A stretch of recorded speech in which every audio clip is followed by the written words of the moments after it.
दोस्तों, कभी कभी एक इंसान का दर्द उसे राक्षस बना देता है और कभी कभी एक स्त्री का साहस उसी राक्षस को फिर से इंसान बना देता है। यह कहानी है क्रूर राजा वीरसेन और जादूगर की बेटी तारावती की। दोस्तों, बहुत समय पहले की बात है। प्राचीन भारत में जयगढ़ नाम का एक राज्य था जिस पर अत्यंत क्रूर और निर्दयी राजा वीरसेन का शासन हुआ करता था। राजा हर दिन एक नई लड़की से विवाह करता और दूसरे ही दिन वह अपनी नवविवाहित पत्नी को फांसी पर लटका देता। राजा के इन कठोर और क्रूर फैसलों से उसकी सारी प्रजा बहुत दुखी थी। राजा के मंत्री और दरबारी भी उससे अत्यंत परेशान थे, पर उनकी इतनी मजाल नहीं थी कि वे राजा के सामने अपनी नाराजगी जाहिर कर पाते या उसे समझाने का प्रयास करते। पूरे राज्य में एक अजीब सा भय और सन्नाटा पसरा हुआ था। राज्य के लोग बस इतना जानते थे कि राजा हर दिन एक नई लड़की से शादी करता है और अगली सुबह उसे मौत के घाट उतार देता है। पर वह ऐसा क्यों करता है, इसके पीछे का कारण कोई नहीं जानता था। राज्य के दक्षिण छोर पर घने जंगल के बीच एक बूढ़ा जादूगर अपनी बेटी तारावती के साथ रहा करता था। वही राजा के कृत्यों से भली भांति परिचित था, इसलिए समय रहते उसने नगर को छोड़कर जंगलों में रहना शुरू कर दिया था। उसकी बेटी तारावती अत्यंत सुंदर और अक्लमंद लड़की थी। वह अपने पिता के पास आने वाले हर व्यक्ति की मदद करती थी। अगर कोई बीमार व्यक्ति आता तो वह उसे औषधियां बनाकर ठीक कर देती। अगर कोई दुखी आत्मा उसके पास आती तो वह अपनी बातों से उसे सुकून देती थी। एक दिन जब जादूगर को किसी कार्य से नगर जाना था तो तारावती भी जिद करने लगी और उस दिन अपने पिता के साथ चल पड़ी। जब दोनों नगर में प्रवेश करके द्वार पर पहुंचे, तभी नगर से रोते बिलखते राजा को बद्दुआ देते हुए लोग आज फिर से उसके द्वारा फांसी दी गई एक लड़की के शव को उठाए आ रहे थे। बूढ़े जादूगर ने उन्हें देखा तो सारा माजरा समझते देर नहीं लगी। उसने तुरंत अपनी बेटी से वहां से चलने को कहा, परंतु तारावती ने जब उन रोते बिलखते लोगों को देखा तो उसका हृदय द्रवित हो उठा। वह बोली, नहीं पिताजी, पहले मुझे यह जानना है कि यह लोग इतने दुखी क्यों हैं और यह राजा को भला बुरा क्यों कह रहे हैं। जादूगर के बहुत समझाने पर भी वह वहां से नहीं गई। जब तारावती ने कुछ लोगों से इसका कारण पूछा तो लोगों ने एक बार उसे अजीब निगाहों से देखा और बोले, क्या तुम्हें कुछ भी नहीं पता? तारावती के मना करने पर भी उन लोगों ने अपनी पूरी पीड़ा भरी दास्तान उसके सामने कह सुनाई। सारी बात सुनकर तारावती एकदम सन्न रह गई, चौंक गई। कुछ देर बाद जब उसने अपने होश को संभाला तो वह अपने पिता से कहने लगी, पिताजी, मैं राजा से विवाह करना चाहती हूं। बेटी के मुख से यह बात सुनकर जादूगर सन्न रह गया। वह सख्त स्तब्ध में आ गया और कहने लगा, बेटी, क्या तुम पागल हो गई हो जो ऐसी बातें कर रही हो? तुमने अभी अभी सुना नहीं कि वह राजा दूसरे ही दिन अपनी पत्नी की हत्या करवा देता है? तारावती कहने लगी, पिताजी, मुझे अच्छे से पता है कि मैं क्या कह रही हूं। आप तो बस मुझे राजा के पास जाने की अनुमति दीजिए। अगर मैं अपनी बुद्धि के बल और सत्य के साथ एक निर्दयी व्यक्ति को बदल सकती हूं तो यह मेरे जीवन की सबसे बड़ी उपलब्धि होगी। वरना एक दिन मरना तो सभी को है और किसी की मृत्यु राजा के नहीं बल्कि उस ऊपर वाले के हाथ में है। बहुत कहने सुनने पर ना चाहते हुए भी जादूगर को अपनी बेटी की जिद के आगे झुकना पड़ा। उसने भारी हृदय के साथ अपनी बेटी को राजा के पास जाने की अनुमति दे दी। पिता की आज्ञा मिलने पर तारावती ने उन्हें प्रणाम किया और एक दृढ़ निश्चय के साथ राजा के महल की ओर चल पड़ी। आखिर क्यों राजा विवाह के एक दिन बाद ही अपनी नवविवाहित पत्नी को फांसी पर लटका देता था? शुरू से राजा ऐसा क्रूर और निर्दयी नहीं था। वह एक बड़ा ही नेक दिल और प्रजा का ध्यान रखने वाला प्रजापालक राजा था। जब वह विवाह योग्य हुआ तो उसके पिता भौमसेन ने उसका विवाह सत्यवती नाम की सुंदर युवती से कर दिया। सत्यवती अपने नाम की ही तरह अति सुंदर और आकर्षक स्त्री थी। राजा वीरसेन भी उसके रूप का कायल हो गया था। वह दिलो जान से अपनी पत्नी से प्रेम करने लगा। सब कुछ ठीक चल रहा था। फिर एक दिन ऐसा हुआ कि राजा के पैरों तले जमीन खिसक गई। एक दिन जब राजा कचहरी से सीधे रानीवास की ओर आया और रानी के कक्ष में पहुंचा तो उसने जो दृश्य देखा उसे देख वह सन्न रह गया। उसकी पत्नी सत्यवती एक गुलाम के साथ इश्क लड़ा रही थी। यह देखकर राजा वीरसेन का पूरा संसार उजड़ गया। उसने तुरंत अपनी पत्नी सत्यवती और उस गुलाम को जिंदा ही एक दीवार में चिनवा दिया। रानी सत्यवती की मृत्यु के बाद राजा गुमनामी के समुद्र में डूबता चला गया। उसने सबसे मिलना जुलना बंद कर दिया। कचहरी दरबार सब छोड़ दिया। बस एक अंधेरे कमरे में खुद को बंद कर लिया। जब भी राजा आंखें बंद करता उसे अपनी पत्नी और गुलाम का वह दृश्य बार बार याद आता था। समय बीतता गया पर वह दृश्य राजा के दिल दिमाग से मिटा नहीं। बस वहीं से राजा के भीतर एक राक्षस ने जन्म ले लिया। अब वह प्रतिशोध की अग्नि में जलने लगा। राजा ने देश के मंझे हुए चित्रकारों को बुलवाया और रानी व गुलाम का वह दृश्य ज्यों का त्यों चित्रित करवाया। फिर उस चित्र को अपने सैन्य कक्ष की दीवार पर टंगवा दिया। अपनी पत्नी की बेवफाई से राजा इतना आहत हुआ कि अब उसे पूरी औरत जात ही बेवफा लगने लगी थी। उसके दिल में औरतों के प्रति जो नफरत की आग लगी वह कभी बुझ नहीं सकी। इसीलिए उसने उस क्षण की विस्मरणीय पीड़ा को कैद करने के लिए वह चित्र अपने सामने रख लिया ताकि कभी भूल ना पाए। क्रोध और प्रतिशोध की आग में जलते हुए राजा ने एक भयानक निर्णय लिया। अब वह हर दिन एक नई स्त्री से विवाह करेगा और अगली सुबह उसे मौत के घाट उतरवा देगा। शुरुआत में राजा के इस दर्दनाक और अमानवीय फैसले पर मंत्रियों ने उसे बहुत समझाने का प्रयास किया, परंतु राजा ने किसी की नहीं सुनी। उसका हृदय अब पत्थर बन चुका था। तब से लेकर अब तक राजा निर्दयता और क्रूरता से भरा जीवन जी रहा है। जादूगर की बेटी तारावती भी राजा के महल में पहुंच गई। उसने महल के पहरेदार से कहा, मुझे राजा से मिलना है, मैं उनकी पत्नी बनना चाहती हूं। यह सुनकर पहरेदार ने उसे अजीब दृष्टि से घूरा, जैसे यह विश्वास ही ना हो पा रहा हो कि कोई ऐसी लड़की अपनी जान जोखिम में डालने के लिए आई है। फिर उसने चुपचाप उसका संदेश राजा तक पहुंचा दिया। राजा भी यह सुनकर चकरा गया। उसने सोचा, यह कैसी लड़की है जो अपनी मृत्यु को खुद ही गले लगाना चाहती है। राजा ने तुरंत सेवकों को आदेश दिया कि उस लड़की को तुरंत उसके सामने लाया जाए। सिपाहियों के साथ आती तारावती को राजा ने देखा और वह बस उसे देखता ही रह गया। आज तक उसने इतनी मासूम, सुंदर और शांति से भरी स्त्री नहीं देखी थी। तारावती की आंखों में एक अजीब सी सच्चाई और विश्वास था जिसे राजा ने महसूस किया। पहले तो उसके चेहरे पर एक खुशी की हल्की मुस्कान आ गई, लेकिन फिर कुछ ही क्षणों में वह मुस्कान मुरझा गई और उसके चेहरे पर मायूसी लौट आई। राजा ने बड़ी गंभीरता से तारावती से पूछा, क्या सोचकर तुम यहां आई हो? क्या तुम्हें पता नहीं है कि मुझसे विवाह करना यानी मृत्यु को गले लगाना है? तारावती निश्चल और दृढ़ नायक की तरह बिना किसी संकोच के राजा की आंखों में आंखें डालकर बोली, हे राजन, मुझे आपके बारे में सब कुछ मालूम है। मैंने सब कुछ जानकर ही आपसे शादी करने का निश्चय किया है। राजा हैरान होते हुए कहने लगा, ठीक है, अगर तुम सब जानती हो और तुम्हारा यही फैसला है तो मुझे कोई एतराज नहीं है। शादी की तैयारी करो, हम कल ही तुमसे विवाह करेंगे। राजा और जादूगर की बेटी तारावती का विवाह हो गया। अब तारावती जादूगर की बेटी रानी और राजा की पत्नी बन चुकी थी।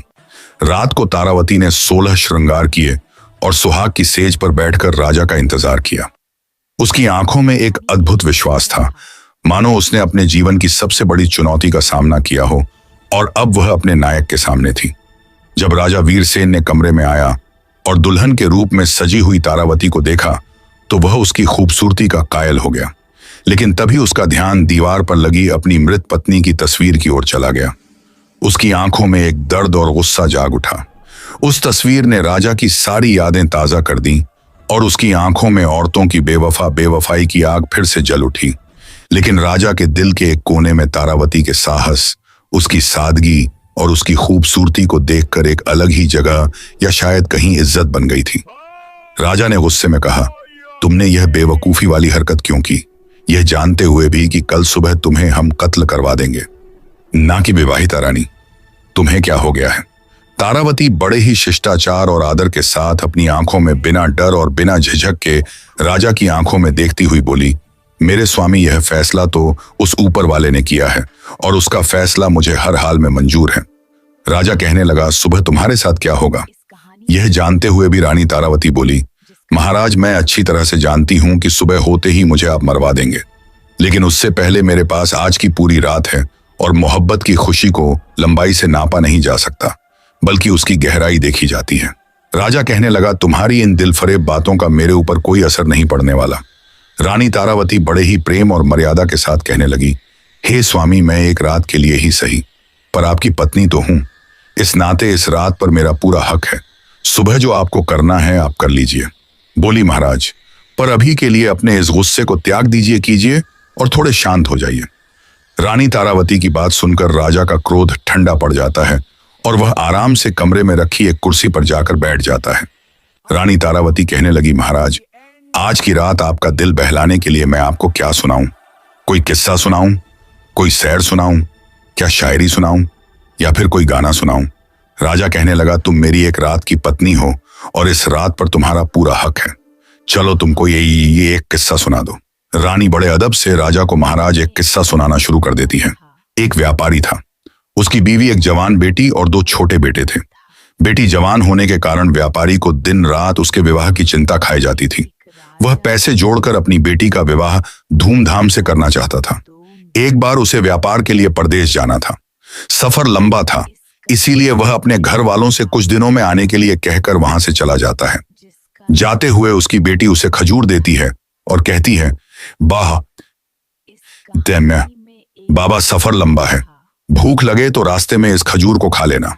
दिया हुआ खजूर लेकर व्यापारी प्रदेश के लिए निकल पड़ता है। लंबा रास्ता और तेज धूप के कारण वह चलते चलते थक जाता है। तभी उसे रास्ते में एक कुआं नजर आता है। उसने सोचा, क्यों ना थोड़ी देर यहीं बैठकर आराम कर लूं और खजूर खा लूंगा, साथ ही शीतल जल ग्रहण कर लूंगा, फिर आराम से प्रदेश के लिए निकल पड़ूंगा। इसी सोच के साथ वह कुएं के किनारे बैठकर आराम से खजूर खाने लग जाता है। खजूर खाते खाते उसके हाथ से एक खजूर कुएं में गिर जाता है। जैसे ही खजूर पानी में गिरता है, कुएं का बिल्कुल साफ और निर्मल पानी एकदम से खून में बदल जाता है और तभी कुएं के अंदर से गुस्से से भरा एक दैत्य निकल कर आता है। राक्षस की आंखें लाल थीं और उसके हाथों में धारदार तलवार थी। यह सब देखकर व्यापारी की सिट्टी पिट्टी गुम हो जाती है। मारे डर के वह थर थर कांपने लगता है। दैत्य गुस्से से उस व्यापारी से कहता है, मैं तुम्हें छोड़ूंगा नहीं, अपनी तलवार से तुम्हारे टुकड़े टुकड़े कर दूंगा। व्यापारी पहले ही डरा हुआ था। यह बात सुनकर वह भय से कांपने लग जाता है और कहता है, हे दैत्य, मैंने तुम्हारा क्या बिगाड़ा है? तुम मुझे क्यों मारना चाहते हो? दैत्य कहने लगता है, आदमजाद, तुमने जो खजूर कुएं में फेंका वह मेरे मासूम बच्चे की हलक में जाकर फंस गया, जिससे उसकी मृत्यु हो गई। व्यापारी कहने लगा, माफ करें दैत्यराज, मुझे आपका बेटा कहीं नजर नहीं आया और वह खजूर मुझसे गलती से कुएं में गिर गया। दानव गुस्से में बोला, हम राक्षस तुम आदमियों को नजर नहीं आते, तुम्हें खजूर खाते हुए एहतियात बरतनी चाहिए थी, पर तुम्हारी मृत्यु निश्चित है। नादानी में हो या जानबूझकर, गुनाह तो गुनाह होता है। अब मैं तुम्हारे टुकड़े टुकड़े करके अपने बेटे की मृत्यु का बदला लूंगा। खून के बदले खून, यही इंसाफ है। आखिरकार व्यापारी बेचारा मजबूर होकर कहने लगा, राक्षस राज, अगर मुझे मारने से तेरा बदला पूरा हो जाएगा तो मुझे मंजूर है, पर मेरी शर्त है। राक्षस कहने लगा, कैसी शर्त? व्यापारी भारी हृदय के साथ कहने लगा, मेरे ऊपर अभी बहुत सी जिम्मेदारियां हैं। मैंने लोगों से कर्ज ले रखा है, वह कर्ज अदा करना है और अपनी जवान बेटी की शादी करनी है। एक बार यह जिम्मेदारी पूरी कर दूं, फिर मैं खुद तुम्हारे पास आऊंगा, फिर तुम बेशक अपना बदला पूरा कर लेना। यह सुनकर राक्षस सोच में पड़ जाता है। इतनी कहानी कहते कहते सुबह हो जाती है और रानी किस्सा सुनाना बंद कर देती है। राजा कहने लगा, तुम चुप क्यों हो गई? मुझे बताओ कि राक्षस ने व्यापारी को मार दिया या फिर उससे कहे अनुसार कुछ समय की मोहलत दे दी? रानी कहने लगी, महाराज, रात खत्म तो बात खत्म और मेरे मरने का वक्त आ गया है। राजा कहने लगा, लेकिन मुझे कम से कम इतना तो बता दो कि राक्षस ने उसे मारा या छोड़ दिया। रानी बोली, राजा, कहानी बहुत लंबी है, पूरी बताने के लिए वक्त की जरूरत है और अब वक्त खत्म हो चुका है। यह सुनकर राजा सोच में पड़ जाता है। कुछ सोचकर राजा अब अपनी नवविवाहित रानी से कहता है, तुम चिंता मत करो, हम वक्त को रोक देंगे। हम तुम्हें एक दिन की जिंदगी और प्रदान करते हैं। अब तुम किस्सा सुनाओ। तब रानी कहती है, नहीं मेरे सरताज, किस्से तो रातों को सुनाए जाते हैं। सुबह का वक्त तो हो चला है, आप अपने राजसी कार्य कीजिए। आगे का किस्सा तो मैं रात को ही सुनाऊंगी। यह सुनकर राजा सोचता है, कितनी ही लड़कियां मेरे पास आईं और मौत के घाट उतार दी गईं। सबके चेहरे पर मौत का भय साफ नजर आता था, पर इसके चेहरे पर तो भय नाम की कोई चीज ही नहीं है। खैर, इसका किस्सा मुझे बहुत दिलचस्प लगा है, इसीलिए इसकी जान सिर्फ आज के लिए बख्श दी, कल इसका भी वही हाल होगा। राजा वहां से चला जाता है और अपने दिन भर के राजसी कामों में व्यस्त हो जाता है। इधर रानी हाथ जोड़कर उस ऊपर वाले से प्रार्थना करती है, हे भगवान परमेश्वर, मेरे पति को सद्बुद्धि देना, उसके इन पाप कृत्य को क्षमा करना और उसे सही रास्ता दिखाना। प्रभु, शाम का वक्त हो जाता है। राजा बेसब्री के साथ कमरे में आता है और कहता है, रानी, अब जल्दी से किस्सा सुनाना शुरू कीजिए। राजा की बेसब्री को देखकर रानी कहती है, थोड़ा सब्र रखो महाराज, मैं आपके लिए खाना लगा देती हूँ। पहले भोजन कर लीजिए, फिर मैं आगे का किस्सा सुनाना शुरू करूंगी। हम कहकर रानी राजा को खाना परोस देती है। राजा कहने लगा, यह तो नौकरों के काम है, तुम यह क्यों कर रही हो? रानी बड़े प्यार से कहने लगी, नहीं मेरे स्वामी, यह एक पत्नी का कर्तव्य है कि वह अपने पति का ख्याल रखे। राजा कहने लगा, तुम्हें कौन सा मेरे साथ पूरा जीवन व्यतीत करना है, और वैसे भी आज की रात के बाद तो यह काम नौकरों ने ही करने हैं। रानी कहने लगी, स्वामी आज की रात ही सही, पर आपकी सेवा करने का मौका तो मिला, मरते समय सुकून से मर सकूंगी। जितना भी समय मिला है मैंने अपने पति की सेवा की। यह सुनकर राजा के दिल को बड़ा सुकून मिला। भगवान की कसम खाकर कहता हूँ कि मैं अपने कामों को अंजाम देकर यहाँ फिर से आऊंगा और खुद को तुम्हारे हवाले कर दूंगा। मेरा विश्वास करो। दैत्य कहने लगा, ठीक है, मैं तुम्हें 40 दिन की मोहलत देता हूँ। व्यापारी दैत्य का शुक्रिया करते हुए अपने घर की तरफ चल देता है। कुछ दिन के सफर के बाद वह अपने घर पहुंच जाता है।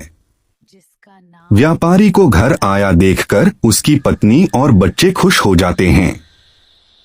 उसकी पत्नी कहती है, स्वामी आप थक गए होंगे, हाथ मुंह धो लीजिए, तभी मैं आपके लिए खाना लगाती हूँ। इस बार पता नहीं क्यों मेरा दिल बहुत घबराया हुआ है। शुक्र है उस भगवान का, आप सही सलामत घर पर आ गए। उसकी पत्नी के मुख से यह बातें सुनकर अंदर ही अंदर व्यापारी का हृदय पीड़ा से तड़प उठता है। उसने सोचा, जब हमेशा के लिए जाऊंगा तो मेरी पत्नी और बच्चों का क्या होगा। व्यापारी ने कागज के अंदर अपनी जिंदगी के बचे हुए दिन लिखे होते हैं। धीरे धीरे समय बीतता जा रहा था। व्यापारी के जीवन के बचे हुए दिन धीरे धीरे कट रहे थे। उसने अपनी बेटी के लिए योग्य रिश्ता देखकर उसकी शादी कर दी और उसे विदा कर दिया। खुशी के साथ साथ व्यापारी अंदर से दुखी भी था, क्योंकि आज उसकी अंतिम रात थी। कल का दिन उसका आखिरी दिन था। कल वह दैत्य उसे टुकड़े टुकड़े कर देगा। व्यापारी बिस्तर में पड़ा पड़ा यही सब सोच रहा था। नींद उसकी आंखों से कोसों दूर थी। उसे रह रहकर यह बात खाए जा रही थी कि उसके मरने के बाद उसकी पत्नी और बच्चों का क्या होगा। दुखी हृदय के साथ व्यापारी उठकर बैठ जाता है और सिसक सिसक कर रोने लगता है। उसके रोने की आवाज सुनकर उसकी पत्नी भी उठ जाती है। व्यापारी को ऐसे रोते हुए देखकर घबराकर वह उससे पूछती है, क्या हुआ स्वामी, आप रो क्यों रहे हो। व्यापारी पहले तो बात को टालने की कोशिश करता है, लेकिन जब उसकी पत्नी ने ज्यादा जोर देकर पूछा तो वह टूट जाता है और सारा किस्सा अपनी पत्नी को रोते रोते सुना देता है। सारी बात सुनकर व्यापारी की पत्नी का कलेजा मुंह को आ जाता है। वह तड़प उठती है और कहती है, स्वामी आपकी जगह पर मैं उस दैत्य के पास जाऊंगी। मुझे चाहे कुछ भी हो जाए, चाहे वह दैत्य बेशक मेरी जान ले ले, पर मैं आपको कुछ भी नहीं होने दूंगी। किस्से के बीच में ही वह बोल पड़ता है, वाह क्या औरत है, ऐसी औरत भी दुनिया में होती हैं। ऐसी नेक और वफादार बीवी की दहलीज पर तो फरिश्ते भी अपना सिर झुका दें। राजा ने कहा। रानी कहने लगी, बिल्कुल ठीक कहा महाराज। कुछ बदचलन औरतें होती हैं जिनकी वजह से सभी औरतों पर उंगली उठाई जाती है, पर सबको एक जैसा समझ लिया जाता है।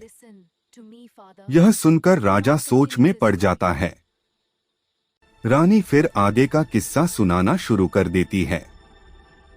व्यापारी अपनी पत्नी को समझाते हुए कहता है, मेरी बात मत करो, प्रिय मरे हुए होते हैं। अगर तुम्हें कुछ हो जाए तो धिक्कार है मेरे ऊपर। तुम्हें यह भी कैसे कह दिया कि तुम मेरी जगह उस राक्षस के पास चली जाओगी। गलती तो मुझसे हुई है और इस गलती की सजा तो मुझे ही भोगनी पड़ेगी। तुम मेरे बच्चों का ख्याल रखना, उन्हें मेरी कभी कमी महसूस मत होने देना। व्यापारी अपनी पत्नी को खूब समझाता है। ऐसे ही बातों बातों में रात निकल जाती है और सुबह हो जाती है। व्यापारी भारी हृदय के साथ अपने छोटे बच्चे और बीवी को गले लगाकर उनसे विदाई लेकर वहां से निकल पड़ता है। लंबा रास्ता तय करके वह उसी जगह पहुंच जाता है। जहां उसे वह दैत्य मिला था। व्यापारी दैत्य को आवाज देता है, राक्षस राज, मैं तुम्हारे पास आ गया हूं। मेरे 40 दिन पूरे हो गए हैं। आओ मेरी जान लेकर अपना बदला पूरा कर लो। व्यापारी की बात सुनकर दैत्य बाहर आता है और व्यापारी से कहता है, तुम बहुत बहादुर हो जो इस तरह खुद मेरे पास मौत के मुंह में चलकर आ गए हो। लेकिन ए आदम जात, मैं तुम्हें मारूंगा नहीं, क्योंकि मैंने तुम्हें माफ कर दिया है। दैत्य आगे कहता है, जब तुमने मुझसे समय मांगा था तब मुझे तुम्हारे ऊपर यकीन नहीं था, इसलिए उसी दिन से मैं तुम्हारा पीछा कर रहा था। तुमने जो कुछ भी कहा था वह बिल्कुल सच था। अब जाओ और अपनी बीवी बच्चों को संभालो, तुम्हारे बिना उनका रो रो कर बुरा हाल है। दैत्य के मुख से यह बातें सुनकर व्यापारी की खुशी का ठिकाना नहीं रहा। उसने उस दैत्य का हाथ जोड़कर शुक्रिया किया। किस्सा समाप्त होते होते राजा पूरी तरह से भावुक हो चुका था। वह अब रानी की ओर प्यार भरी नजरों से देखने लगा।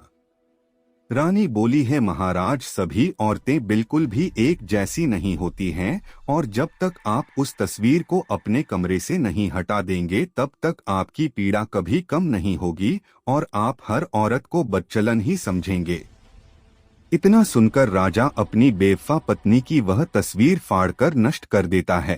इस कहानी में एक फिर रानी के हाथों को अपने हाथ में लेकर वह कहता है, हे रानी, आज तुमने मेरा हृदय परिवर्तित कर दिया है। मैंने पापी होकर कितने पाप किए हैं, लेकिन आज तुमने मेरी आंखें खोल दी। रानी कहने लगी है, महाराज, आप मुझे मारना चाहे तो बेशक मार दें, लेकिन मेरी एक शर्त है कि आप मुझे सिपाहियों के हाथों से नहीं बल्कि खुद अपने हाथों से मारें। मुझे यह बिल्कुल भी गवारा नहीं है कि मुझे कोई सिपाही हाथ लगाए। आपके हाथों से मरूंगी तो मेरे मन को सुकून मिलेगा। राजा कहने लगा, नहीं मेरी रानी, मैं तुम्हें कुछ नहीं करूंगा। मेरा खोखला भ्रम तोड़कर एक जिल्लत भरी जिंदगी से बाहर निकालने वाली देवी हो तुम। मेरी प्रिया, मैं हमेशा तुम्हें अपनी पलकों पर बिठाकर रखूंगा। जितना पाप मैंने किया है, शायद उसके लिए वह ऊपर वाला मुझे कभी माफ ना करे, पर बची हुई जिंदगी में सिर्फ खुशियां बांटना चाहता हूं अपनी प्रजा और तुम्हारे साथ। उधर जब जादूगर को यह पता चला कि उसकी बेटी सिर्फ सही सलामत ही नहीं बल्कि राजा की आंखें खोलने वाली उसकी हत्यारेन रानी बन गई है और राजा अब एक नेक इंसान बन गया है, तो उसकी खुशी का कोई ठिकाना नहीं रहा। राजा वीरसेन और रानी तारावती के साथ एक हंसी खुशी जीवन व्यतीत करते हैं। व्यापारी ने अपनी गलती की सजा स्वीकार की, लेकिन उसकी पत्नी और बेटी की निष्ठा और प्रेम ने उसे अंततः एक नई राह दिखाई। राक्षस ने उसकी ईमानदारी और समर्पण को देखकर उसे माफ कर दिया और वह घर लौटने में सफल हुआ। राजा ने रानी की समझदारी और बलिदान को समझा और अपनी पुरानी पीड़ा से मुक्ति पाई। यह कहानी कहती है कि सच्चे प्रेम और नैतिकता की शक्ति से ही जीवन में बदलाव लाया जा सकता है। राजा वीरसेन जो स्त्रियों को केवल अपने अहंकार इस का कहानी में शिकार एक बनाता राजा था आज खुद जिसका समय नाम के चक्कर दोम में भोला फंस था। चुका था। रानी तारावती की बुद्धिमत्ता और साहस ने न केवल उसकी क्रूरता का अंत किया बल्कि पूरे राज्य को एक नया मार्ग दिखाया। दोस्तों, यह कहानी केवल राजा और रानी की नहीं बल्कि उस सत्य की भी है जो हमें यह सिखाती है कि अहंकार और अन्याय अधिक समय तक नहीं टिकते। जो दूसरों के साथ छल करता है उसे एक दिन स्वयं अपने छल के जाल में फंसना पड़ता है। दोस्तों, मुझे उम्मीद है कि इस कहानी से आपको कुछ सीखने को मिला होगा। अगर वीडियो अच्छी लगी हो तो वीडियो को लाइक और कमेंट करें।